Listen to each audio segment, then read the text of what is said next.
My law of attention says people will reject, ignore, or forget you when you are not a priority to them. How can you make yourself a priority for others? The answer is simple. Do something for someone they can't do for themselves.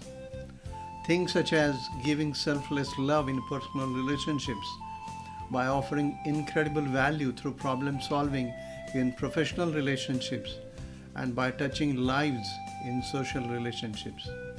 Even then, if you believe you are not being valued enough, you are a complete mismatch and it's time to move on.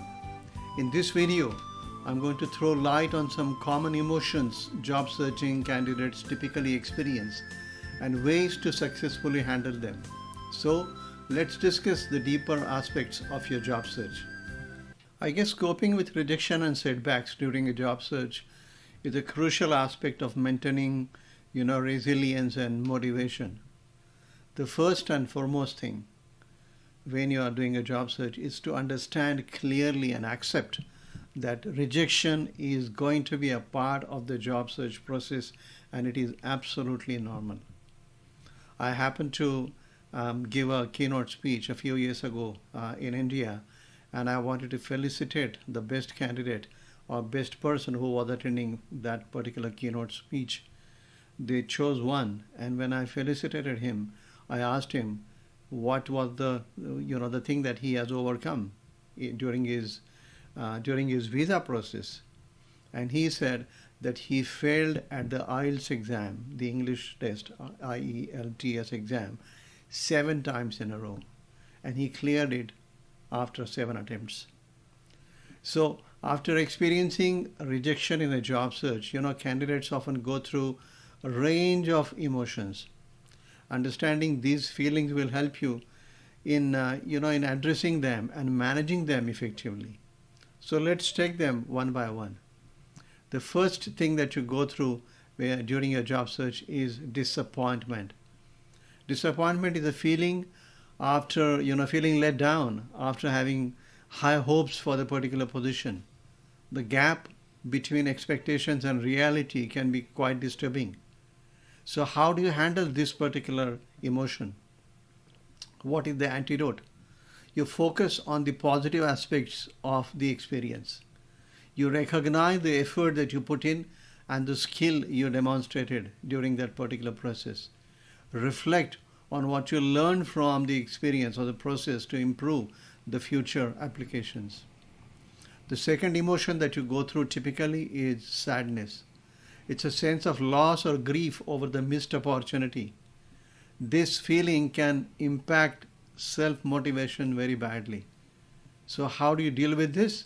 You engage in activities that bring you joy and relaxation. Spend time with your loved ones, pursue their hobbies, or engage in physical exercises, and that can typically lift your spirits. Believe that what I call as the acronym is TTWAP, TTWAP, which is this time will also pass. The third emotion that you typically go through is frustration.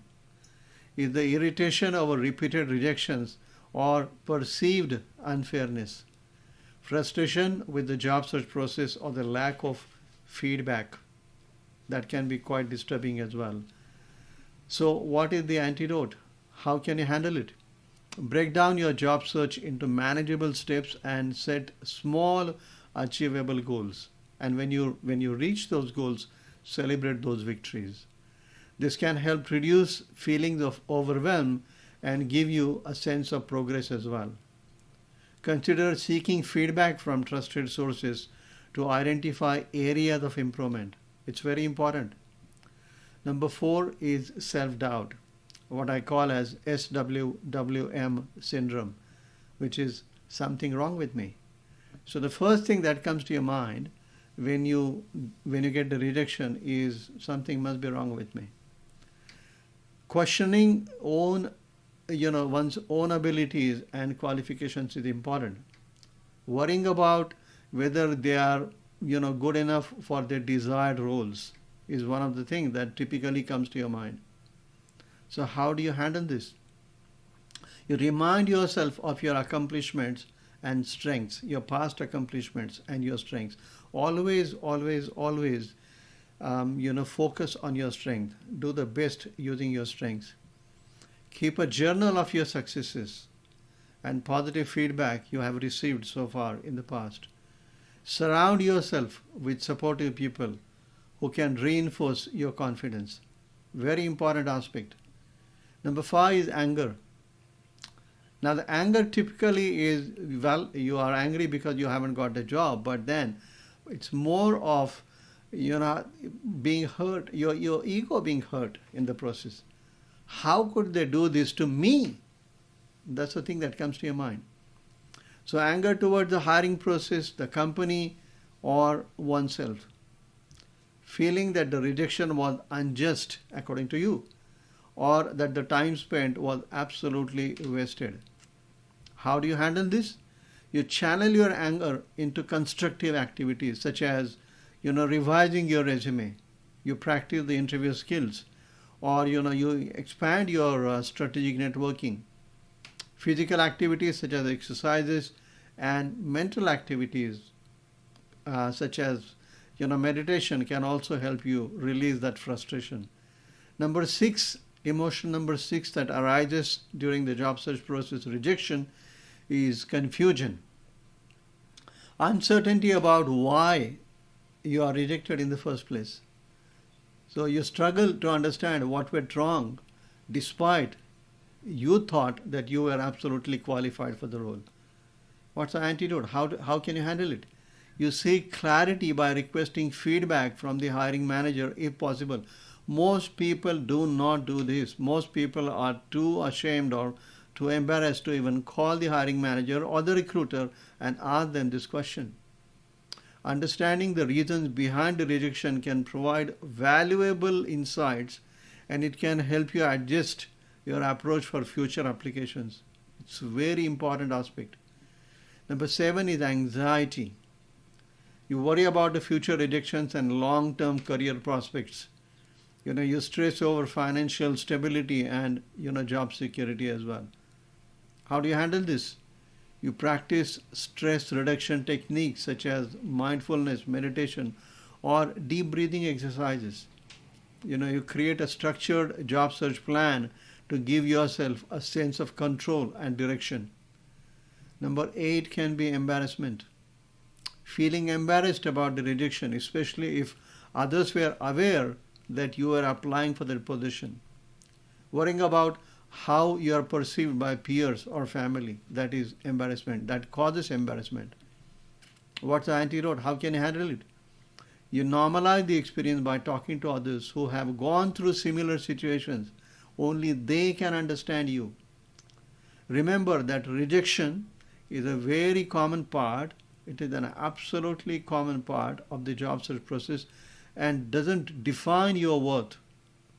So what I'm saying here is, you're not being accepted by a particular company for a particular role doesn't mean that you are not worthy of it. It only means that you are not a priority at the moment.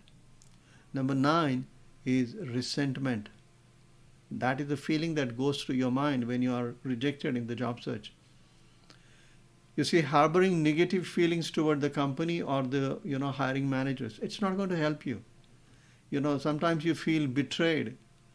Even after there was a strong rapport during the interviews between you and the recruiter, or between you and the hiring manager, but you got to accept the reality that you are not being selected for the role. So how do you do it? How do you handle it? You shift your perspective to see rejection as a redirection. Consider that the role or the company might not have been the best fit for you. And I have gone through this many times in my career as well.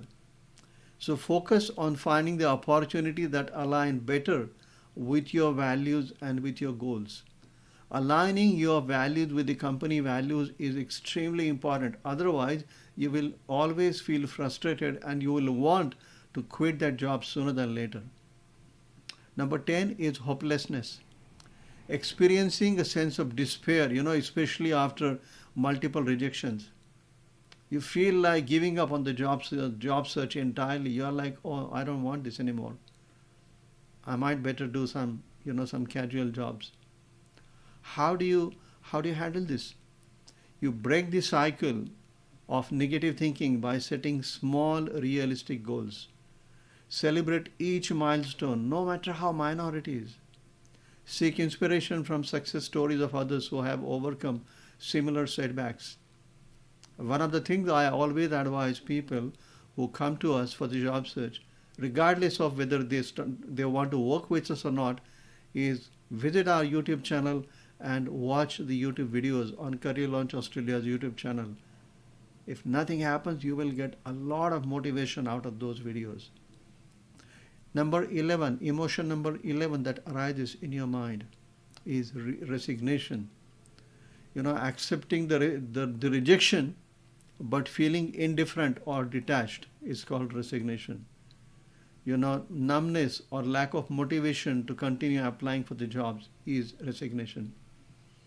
So, how do you handle it? You take a short break from job searching to recharge and gain a fresh perspective.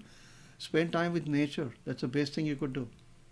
Use this time to engage in activities that boost your energy and enthusiasm. When you return back after being rejuvenated, approach the job search with renewed vigor. Number 12 is relief. In some cases, I have seen the candidates that they might feel relief, especially if they had doubts about the role or the company. Relief is a feeling that the rejection might be a sign to pursue other opportunities. How do you handle this? You use the relief you feel as an indicator of your true preferences and values. It's time to reflect. Reflect on what aspects of the role or the company caused you your hesitation and use that insight to refine your job search criteria. I hope this makes a lot of sense to you. If you are going through these emotions on a consistent basis, you certainly need professional help with your job search. Reach out to us by email or by WhatsApp and we'll be happy to guide you through. With that, I'll say goodbye for now. I'll see you in the next video very soon. Till then, you take care. Bye for now.